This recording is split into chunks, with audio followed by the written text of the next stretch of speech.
He once flipped burgers at McDonald's and struggled with the same everyday problems. That's how Jeff Bezos' story begins.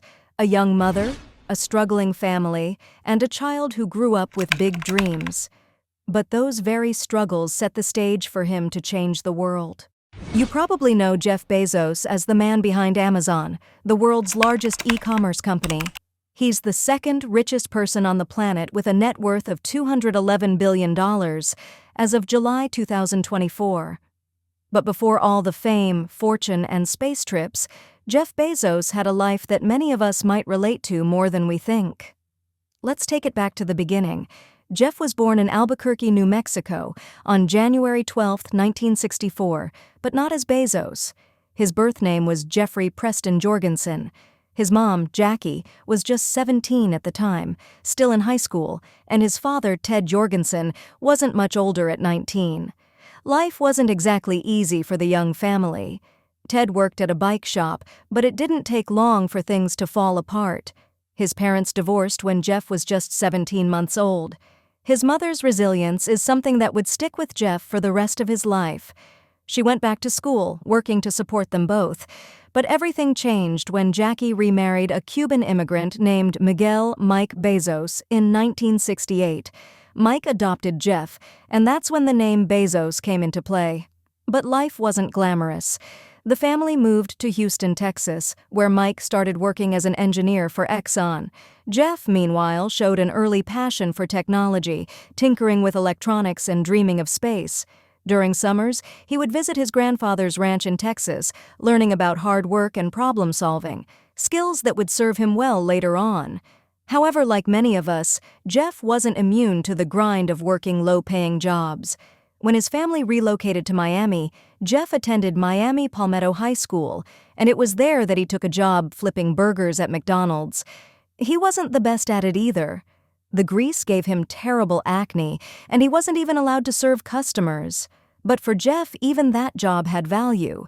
It taught him about discipline, focus, and efficiency, all of which would later help him build Amazon. So, was Bezos always destined for greatness? Not really. Sure, he was smart, valedictorian of his high school class, a National Merit Scholar, and someone who once gave a graduation speech about getting humans off Earth and turning the planet into a giant national park. But life wasn't always clear-cut. When Jeff went to Princeton University, he initially wanted to study physics. However, after realizing he wasn't the best at it, especially after losing out to a classmate in solving a math problem, he switched to electrical engineering and computer science. His early professional life wasn't exactly groundbreaking either. After graduating in 1986, Bezos worked at a few places, including a fintech startup, and then as a product manager at Bankers Trust. But it was his time at D.E. Shaw, a hedge fund, that changed everything. By the age of 30, Bezos became one of the company's youngest senior vice presidents. It was during his time here that Jeff met Mackenzie Tuttle, who would later become his wife and the mother of their 4 children. But like everything in Bezos' life, even this wasn't free from controversy. In 2019, Bezos' long-standing marriage to Mackenzie ended in a highly publicized divorce, largely due to his affair with TV host Lauren Sanchez. The divorce became the most expensive in history, with Mackenzie walking away with $36 billion worth of Amazon stock. The affair tainted Bezos' otherwise calculated public image, reminding the world that even the richest man on Earth isn't immune to personal mistakes. But let's rewind a bit. In 1994, Bezos made a decision that would change the world. He quit his secure job on Wall Street, packed up, and drove across the country with his then-wife Mackenzie to Seattle. His big idea? An online bookstore. It was risky. No one really believed that people would buy books on the internet. Bezos even named the company Cadabra, but changed it to Amazon after a lawyer misheard it as cadaver. Not a great start. With a $300,000 investment from his parents, Bezos launched Amazon from his garage. He and Mackenzie did everything from shipping books to keeping the accounts. The early days were tough. Bezos warned investors there was a 70% chance the company would fail, but he had one mantra: get big fast. And get big Amazon did.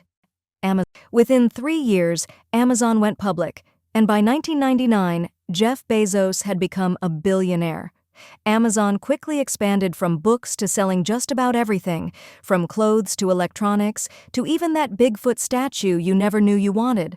Today, Amazon isn't just an online store, it's a tech giant offering cloud computing services, streaming, AI, and more. But here's where things really take off, quite literally. In 2000, Jeff founded Blue Origin, a space exploration company. His childhood dreams of space were no longer just dreams. By 2021, Bezos himself took a 10-minute trip to space aboard his own rocket, making history. But not everyone was impressed. Many criticized him for spending billions on space while Amazon workers reportedly struggled with low wages and poor working conditions. This backlash only grew louder during the pandemic when Bezos's wealth skyrocketed by $24 billion, while many people around the world lost their jobs. But Bezos isn't done. He's poured billions into the Bezos Earth Fund, aimed at fighting climate change, and continues to push forward with space travel through Blue Origin. His long-term vision? To move industries off Earth and preserve the planet for future generations. So what's next for Jeff Bezos? Only time will tell. But one thing is clear, he's not slowing down anytime soon.